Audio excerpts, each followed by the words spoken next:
나라에서 어미 그만 술판을 벌이며 늙은 노인을 눈구덩이에 처박았던 아나무인 박진사. 그가 다음 날 아침 눈앞에 나타나 5마리 새겨진 마패를 보고 혼비백산한 이유는 무엇이었을까요? 그리고 그 추운 눈보라 속에서 아무 대가 없이 늙은 나그네를 도운 이름 없는 대장장이는 훗날 어찌 되었을까요? 오늘은 선한 마음 하나가 한 사람의 운명을 통째로 바꾼 대반전의 이야기를 들려드리겠습니다. 때는 조선 제21대 왕 영조 대왕의 치세가 한창이던 18세기 중반이었습니다. 영조는 즉위 초부터 검소함을 국정의 으뜸 덕목으로 삼았고 특히 곡식을 아끼기 위해 엄중한 금주령을 내렸습니다. 금주령이란 나라 안에서 술을 빚거나 팔거나 마시는 일을 일절 금하는 명령이었습니다. 어기는 자는 양반이든 상민이든 가리지 않고 엄히 다스렸으니 조정의 의지가 얼마나 강했는지 미루어 짐작할 만합니다. 하지만 법이 엄할수록 법을 우습게 여기는 자들도 반드시 생겨나는 법이었습니다. 강원도 평창 고을에는 박진사라는 자가 있었습니다. 그의 집안은 대대로 평창 일대의 너른 전답을 소유하였고 관아에 드나드는 아전들조차 박진사 앞에서는 고개를 숙였습니다. 박진사는 나이 40 중반에 아직 벼슬길에 나서지 못한 처지였으나 돈과 땅의 힘으로 고을 전체를 자신의 손바닥 위에 올려놓고 있었습니다. 그는 스스로의 위세를 몹시 즐겼고 가난한 백성들이 자신 앞에서 허리를 굽히는 모습을 볼 때면 속으로 흐뭇한 웃음을 지었습니다. 그런 사람이었습니다. 박진사의 집 담장 옆 낡은 초가로 된 대장간 하나가 있었습니다. 거기서 일하는 사내의 이름은 돌쇠였습니다. 돌쇠는 12살 때부터 이 대장간에서 풀무지를 배웠고 25이 된 지금은 평창 일대에서 손꼽히는 솜씨 좋은 대장장이었습니다. 그의 손은 늘 검고 굳은 살이 배겨 있었으나 눈빛만은 맑고 고요했습니다. 돌쇠는 말이 많지 않았습니다. 필요한 말만 하고 필요한 일만 했습니다. 누군가 낫 하나를 맡기면 밤을 새워서라도 제대로 만들어 주었고 삭슬 넉넉히 주지 못하는 가난한 농부에게는 따지지 않고 그냥 내어주기도 했습니다. 그래서 고을 사람들은 돌쇠를 은근히 믿고 따랐지만 박진사만은 그를 탐탁지 않게 여겼습니다. 저 돌쇠 놈은 땅이 있는 것도 아니고 벼슬이 있는 것도 아닌데 어째서 사람들이 저리 따르는 게냐? 박진사는 그 사실이 묘하게 비위를 긁었습니다. 그 시기 박진사는 대장간 옆 창고 방 하나를 자신의 비밀 술도가로 쓰고 있었습니다. 금주령이 내려진 세상에 대놓고 술을 빚기는 어려웠으나 박진사의 패거리는 아전들을 적당히 구슬려 두었기 때문에 단속이 들어오는 날이면 미리 귀띔을 받았습니다.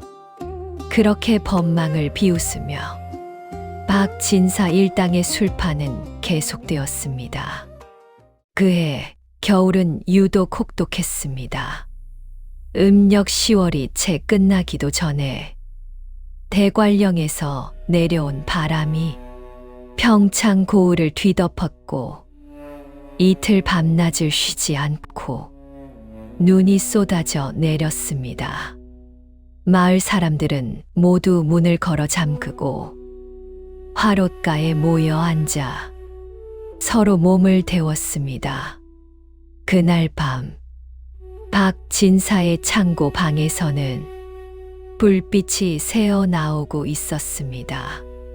그는 신복 몇 명을 불러 몰래 빚어둔 수랑아리를 10개 하고 고기와 안주를 차려놓은 채 흥겹게 술판을 벌이고 있었습니다. 허허, 이 눈보라가 오히려 좋은 게야. 어느 암행어사가 이 추위에 밖을 나돌아다니겠나? 패거리들이 일제히 웃음을 터뜨렸습니다. 역시 나리께서는 생각이 깊으십니다. 금주령이라 해봐야 우리 같은 사람한테는 해당 없는 거지. 박진사가 잔을 들어 올리며 크게 소리쳤습니다. 자, 마셔라. 이 눈보라가 다 거칠 때까지 여기서 파지 않을 것이야. 바로 그때였습니다. 대장간 쪽에서 문 두드리는 소리가 들려왔습니다. 쿵, 쿵, 쿵. 박진사가 눈살을 찌푸렸습니다. 이 밤중에 누가 대장간 문을 두드린다는 거냐? 돌쇠는 화덕 앞에서 낯손질을 하고 있었습니다. 밤이 늦었어도 내일 아침까지 맡긴 물건을 내주어야 했기에 서둘러 일손을 놀리는 중이었습니다. 그때 대장간 문이 열리며 차가운 바람이 확 들이쳤습니다. 문틈으로 들어선 것은 한 노인이었습니다. 흰 눈이 온몸에 수북이 쌓여 있었고 누더기처럼 된 두루마기는 단단하게 얼어붙어 있었습니다. 노인의 왼발은 뭔가 불편해 보였고 손에 쥔 나무 지팡이 하나에 온몸에 무게를 실은 채 간신히 서 있었습니다. 실례하겠소. 이 고을을 지나가는 길인데 하룻밤만 좀 쉬어가게 해주시오. 눈이 너무 심하여 발이 얼어 더는 못 걷겠소이다. 노인의 목소리는 바람 소리에 섞여 들릴 듯 말 듯 했습니다. 돌쇠가 막 자리에서 일어서려 할 때 술판 쪽에서 박진사가 비틀거리며 걸어 나왔습니다. 술 기운이 오른 그의 얼굴은 불그레하게 달아올라 있었습니다. 노인을 위아래로 훑어보던 박진사의 입술이 비틀렸습니다. 어디서 냄새나는 늙은이가 감히 이리로 기어 들어오는 게냐? 노인이 고개를 숙였습니다. 송구합니다. 길을 가다가 눈보라가 심하여 잠시 피하려는 것이오니 박진사가 손을 휘저었습니다. 이 안을 봐라. 시체 높은 분들이 모여 계신 자리가 아니냐? 그 냄새 나는 몰골로 어디 발을 디딜 생각을 하는 게야? 노인이 다시 입을 열었습니다. 바깥이 너무 춥습니다. 잠깐만이라도. 여봐라! 박진사가 하인들을 향해 고함을 질렀습니다. 이 절름발이 늙은이를 당장 눈구덩이에 내던져 버려라! 눈이 쌓인 곳에 처박아 놓으면 정신이 들 게야! 그곳에 있던 사람들은 아무도 박진사를 말리지 않았습니다. 박진사의 눈 밖에 났다가는 이듬해 봄부터 농사도 제대로 지을 수 없었습니다. 그만큼 그의 위세가 대단했습니다. 하인 둘이 노인의 팔을 잡아 질질 끌고 나갔습니다. 눈이 허리춤까지 쌓인 바깥에 노인이 내던져지는 소리가 들렸습니다. 박진사가 다시 술상 앞으로 돌아가며 코웃음을 쳤습니다. 저런 늙은이는 저 혼자 얼어 뒤지는 게 나라를 위하는 거야. 돌쇠는 그 자리에서 자신도 모르게 주먹을 쥐었습니다. 박진사에게 당장 맞서고 싶은 마음이 가슴 속에서 끌어올랐으나 그는 이를 꾹 눌렀습니다. 지금 중요한 것은 주먹을 휘두르는 일이 아니었습니다. 돌쇠는 조용히 풀무를 내려놓고 대장간 문을 열었습니다. 눈구덩이에 쓰러진 노인이 떨리는 손으로 일어서려 애쓰고 있었습니다. 어르신, 이리 오십시오. 돌쇠가 노인의 팔을 받쳐 대장간 안으로 데리고 들어왔습니다. 박진사가 그 모습을 보고 눈을 치켜떴습니다. 이놈 돌쇠야! 내가 내쫓은 사람을 내가 감히 다시 들이는 게냐? 돌쇠가 박진사를 똑바로 바라보며 차분하게 말했습니다.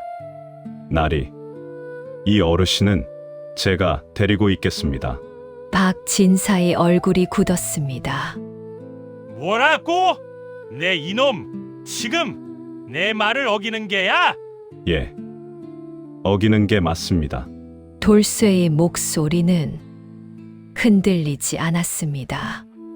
이 추위에 사람을 눈구덩이에 버리는 건 사람이 할 일이 아닙니다. 제 대장간에서 일어나는 일은 제가 결정하겠습니다. 박진사가 술잔을 탁 내려놓았습니다. 오냐? 이놈아! 이놈은 오늘부터 내 땅을 밟지 마라! 내가 어떻게 하는지 두고 봐라!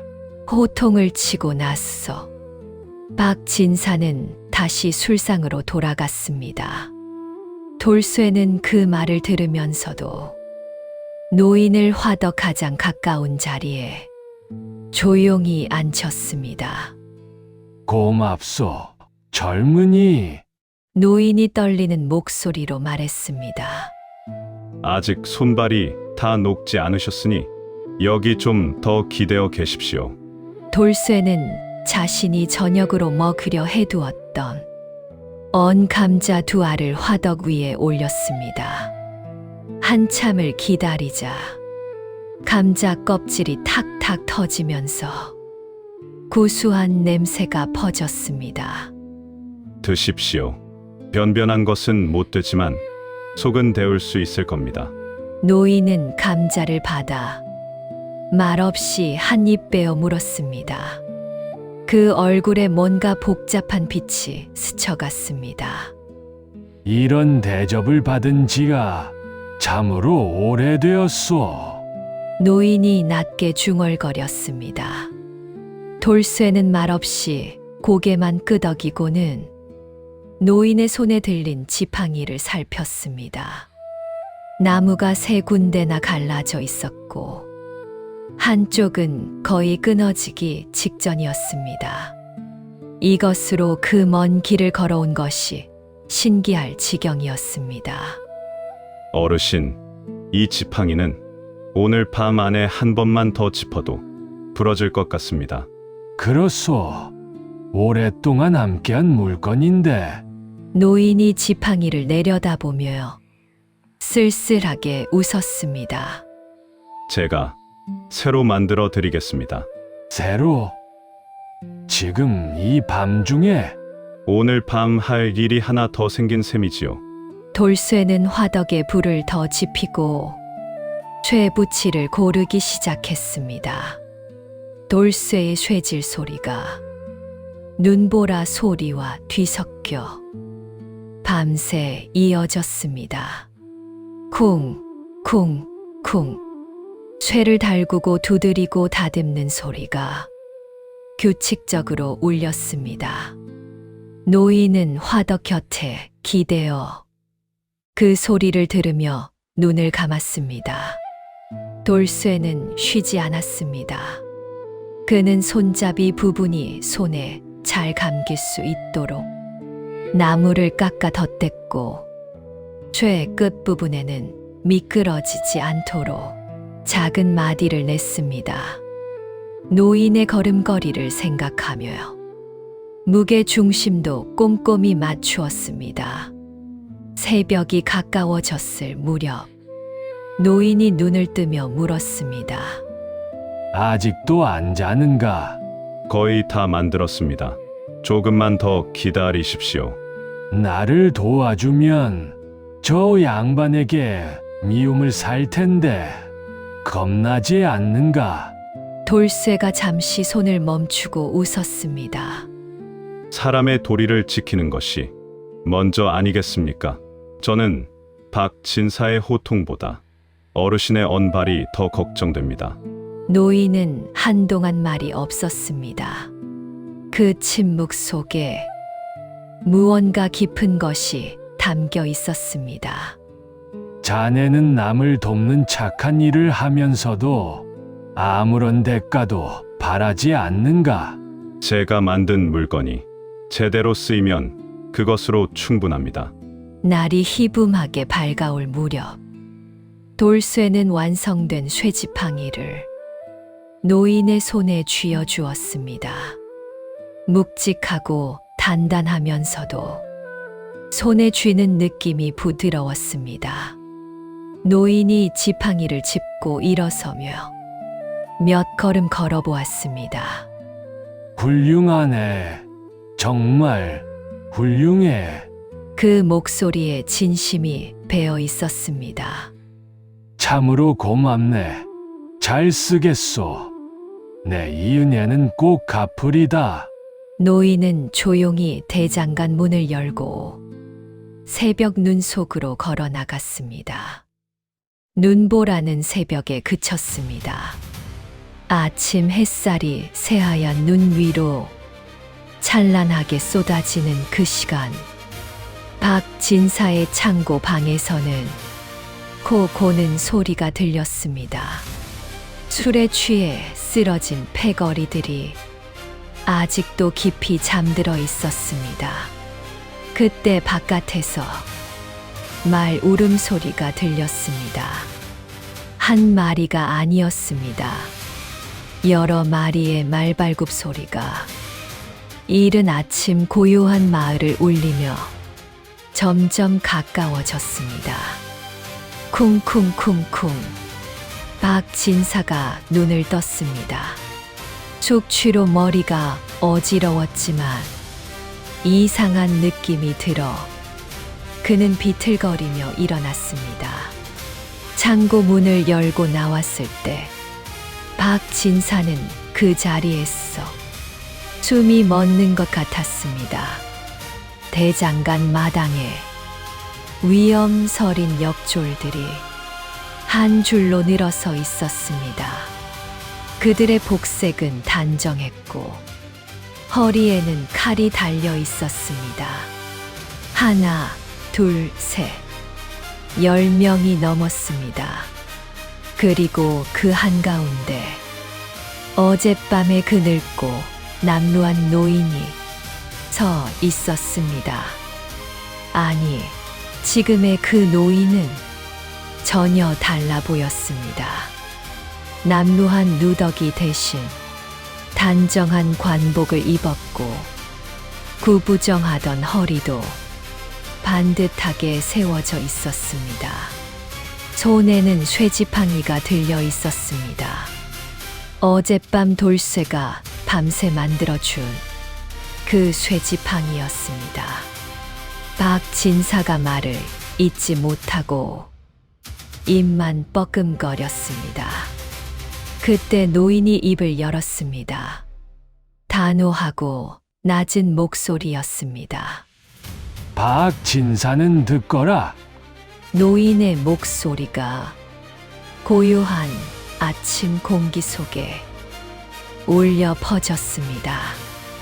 금주령을 어기고 나라의 곡식으로 빚은 술로 사사로운 향락을 누린 죄, 백성들을 협박하고 관아의 아전들을 사패로 이용한 죄, 그리고 지난밤 늙은 나그네를 눈구덩이에 내던진 폐륜의 죄. 박진사의 얼굴이 백지처럼 하얗게 변했습니다. 내 죄를 내가 알렸다. 노인이 한쪽 손을 들어 올렸습니다. 그 손에 들린 것을 본 순간 박진사의 두 다리가 무너져 내렸습니다. 5마리 말이 새겨진 마패, 오마패, 왕이 직접 내린 최고 권위의 암행어사 증표였습니다. 나는 임금의 명을 받아 영남과 강원 일대를 살피러 온 어사 박문수다.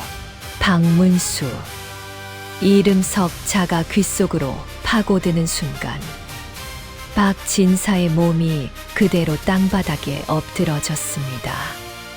함께 술을 마시던 패거리들도 방에서 뛰쳐나오다가 역졸들의 모습을 보고 그 자리에 풀썩 주저앉았습니다. 살려주십시오. 제가 잘못했습니다. 어사나리 정말 몰랐습니다. 제발 한 번만 용서해 주십시오. 박진사가 이마를 땅에 찌우며 울부짖었습니다. 박문수는 그를 내려다보며 한마디도 더 보태지 않았습니다. 그러네요야. 역졸들이 박진사와 그 패거리들을 하나하나 포박했습니다. 포박이 끝난 뒤 박문수는 대장간 안으로 들어섰습니다. 돌쇠는 밤새 일하고 막 눈을 붙이려던 참이었습니다. 인기척에 눈을 뜨니 어젯밤에 그 노인이 관복 차림으로 서 있었습니다. 돌쇠가 자리에서 일어나 고개를 숙였습니다. 아니, 어르신. 아니, 나리께서 어사이셨군요. 박문수가 미소 지으며 죄지팡이를 들어 보였습니다. 덕분에 잘 쉬었네. 이것도 덕분에 잘 만들어진 물건이고 별것 아닌 것을 두고 과찬이십니다. 별것이 아닌가. 이 추위에 이 밤중에 박진사의 호통도 두려워하지 않고 이 늙은 나그네를 데려다 앉혀 밤새 지팡이까지 만들어준 사람이 어디 흔한가. 돌쇠는 대답하지 못하고 그저 어깨를 움츠렸습니다. 박진사가 자네한테 이 마을에서 대장간을 못하게 하겠다고 협박하지 않았는가? 예, 그 말은 들었습니다만 이제 그 걱정은 안 해도 되네. 박문수가 잠시 돌쇠를 바라보았습니다. 강한 팔뚝, 굳은 살이 박힌 손, 그리고 무엇보다 흔들리지 않는 눈빛. 자네의 기술과 마음씨를 내 눈으로 직접 확인했네. 내 자네를 조정에 천거하고 싶네. 돌쇠가 고개를 들었습니다. 저를 말씀이십니까? 군기시라는 곳을 아는가? 나라의 무기를 만들고 관리하는 관청이네. 거기 별제 자리 하나가 자네에게 어울릴 것 같아서. 돌쇠는 말이 나오지 않았습니다. 대장장이가 관직을 받는다는 것은 꿈에서도 생각해 본 일이 없었습니다. 제가 가당키나 한 자리겠습니까? 자네보다 더 적임자는 없다네. 사람의 도리를 지키는 것이 먼저라고 하지 않았나. 그 마음씨면 충분하다네. 박진사는 그 자리에서 고을 수령에게 넘겨졌습니다. 박문수의 석에 즉 임금에게 올리는 보고서에는 박진사의 죄목이 낱낱이 기록되었습니다. 금주령 위반, 아전 매수 및 공권농단, 백성 협박, 노인 폭행 및 유기. 결국 박진사는 관직은커녕 가산이 모두 몰수되고 평창고을에서 쫓겨나는 신세가 되었습니다. 그 넓은 전답도 창고도 사람들 앞에서 부리던 위세도 한순간에 사라졌습니다. 마을 사람들은 박진사가 포박된 채 끌려가는 모습을 뒤에서 지켜보았습니다. 나쁘게 살면 언젠가 하늘의 벌을 받는다더니 누군가 낮게 중얼거렸습니다. 그 말에 고개를 끄덕이는 사람이 여럿이었습니다. 아전들 가운데 박진사에게 뇌물을 받고 단속을 귀띔해준 자들도 차례로 문책을 받았습니다. 박문수는 한 고을을 바로잡은 뒤 다음 행선지로 길을 떠났습니다. 손에는 여전히 죄지팡이가 들려 있었습니다. 봄이 왔습니다. 눈이 녹고 대관령의 진달래가 피어날 무렵 돌쇠는 대장간 문을 닫았습니다. 이웃들이 나와서 배웅했습니다. 돌쇠야, 잘 되어서 꼭 다시 돌아오너라. 한양 가서도 그 마음 잃지 마라. 착하게 살아서 복을 받은 게야. 그동안 고마웠네. 돌쇠는 이웃들에게 깊이 고개를 숙였습니다. 한양에 도착한 돌쇠는 박문수의 천거로 군기시 별제로 임명되었습니다. 군기시는 나라의 무기를 총괄하는 곳이었습니다. 돌쇠는 거기서도 밤새 쇠를 두드렸습니다. 다만 이제 그가 만드는 것은 낫이나 호미가 아니라 나라를 지키는 칼과 창이었습니다. 동료들은 그의 솜씨에 감탄했고 상관들은 그의 성실함을 믿었습니다. 몇 해가 지나 돌쇠는 군기시 안에서 손꼽히는 장인으로 이름을 올렸습니다. 임금이 그 이름을 듣게 된 것은 그로부터 머지않은 일이었습니다. 훗날 사람들 사이에서 이런 말이 돌았습니다. 박문수 어사가 그토록 험한 암행길을 오랫동안 이어갈 수 있었던 것은 강원도 어느 대장간에서 얻은 죄지팡이 덕분이라고. 그 지팡이가 얼마나 튼튼했는지 눈길도 돌밭도 진흙탕도 무사히 헤쳐 다닐 수 있었다고.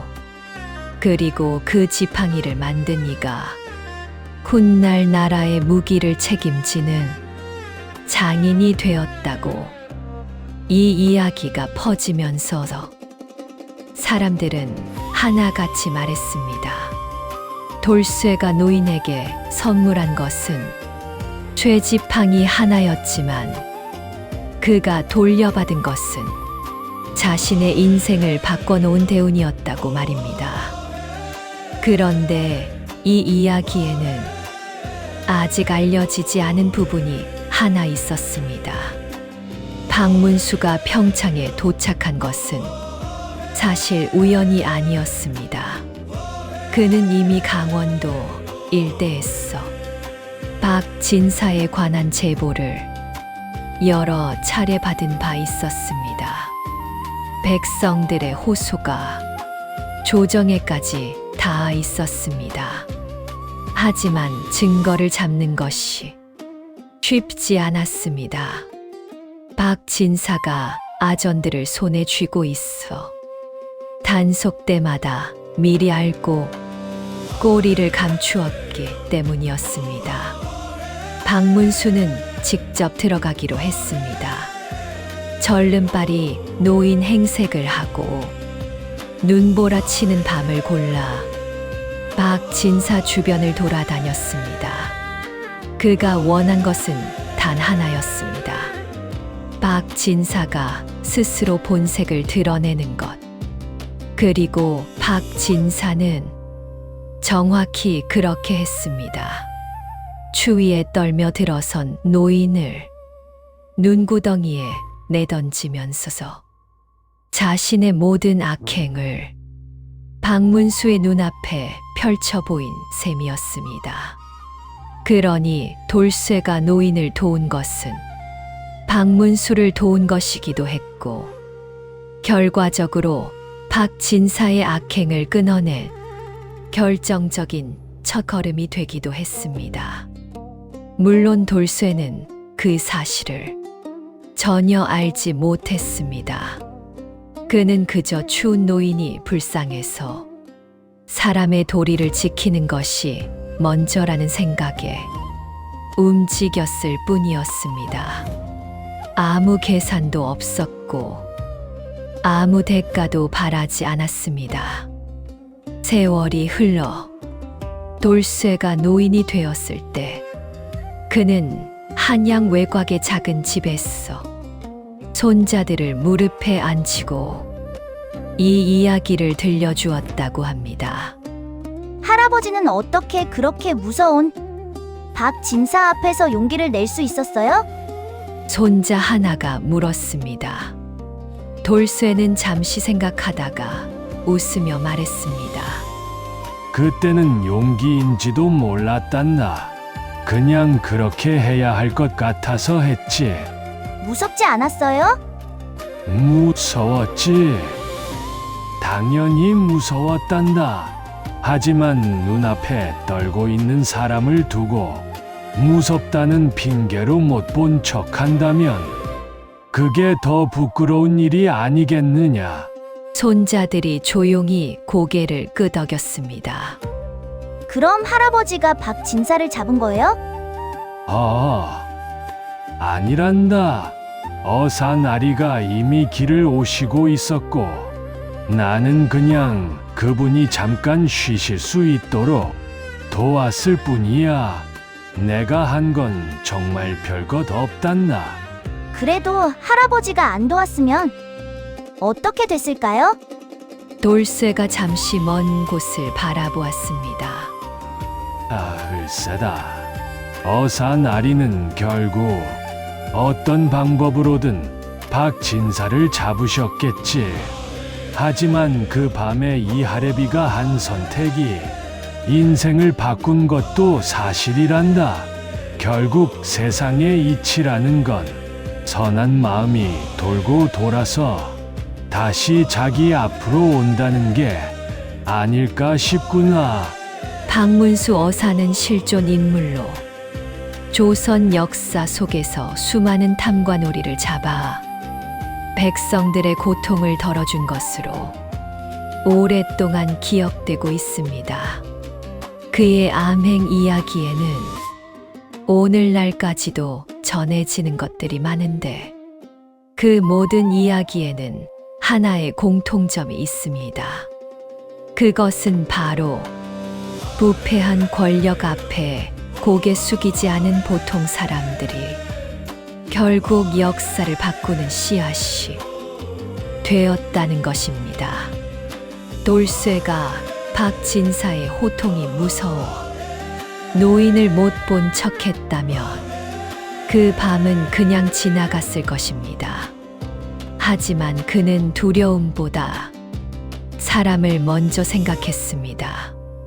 그 작은 선택 하나가 한 사람의 삶을 바꾸고 고을 하나를 바로잡는 출발점이 되었습니다. 복이란 바라고 지을 때보다 아무 대가 없이 베푼 진심 속에서 가장 크게 돌아오는 법입니다.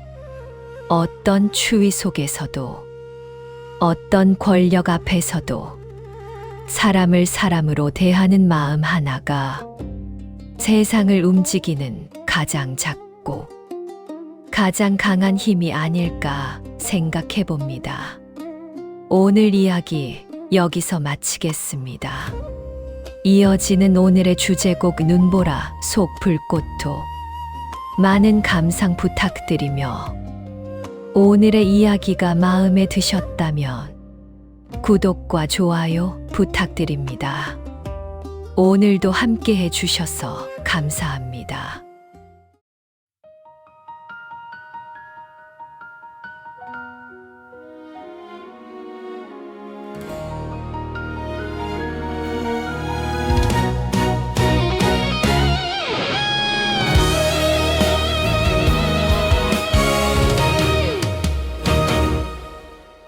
대관령 매서운 눈보라가 평창 고을을 덮치고 법도보다 높은 탐욕에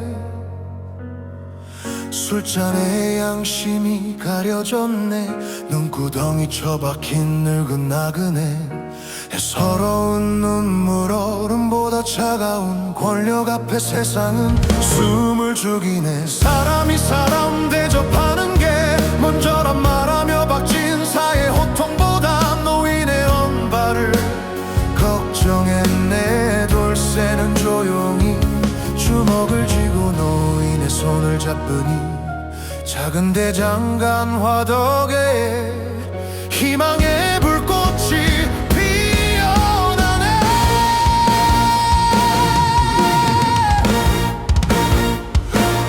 쿵쿵쿵 밤을 깨우는 정직한 새질 소리 화덕의 불길보다 뜨거운 돌쇠 진심을 담아 부러진 나무 대신 단단한 무쇠 지팡이 굽은 인생 지탱해줄 정성을 밤새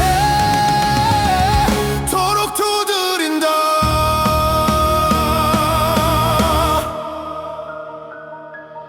희봄한 새벽녘 천지를 울리는 말발굽 소리 누더기 노인이 정대한 관복 입고 위험 있게 섰네. 오마 백은 삐삐파리하게 무리를 심판하니 암행어사 박문수 호령 한마디에 어둠이 물러가네. 가사는 흩어지고 오만했던 위세도 사라졌으나 아무데가 없던 선행은 나라의 부름이 되었네.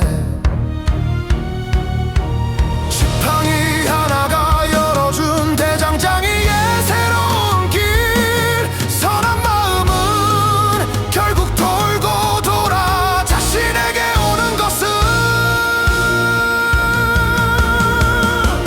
쿵쿵쿵 밤을 깨우는 정직한 쇠질 소리 화덕의 불길보다 뜨거운 돌쇠에 진심을 담아 부러진 나무 대신 단단한 무쇠 지팡이 굽은 인생 지탱해줄 정성을 밤새 도록 두드린다. hun기시 별제의 망치 소리 한양 땅에 울려 퍼지고 어사의 발걸음 지켜준 새 지팡이 전설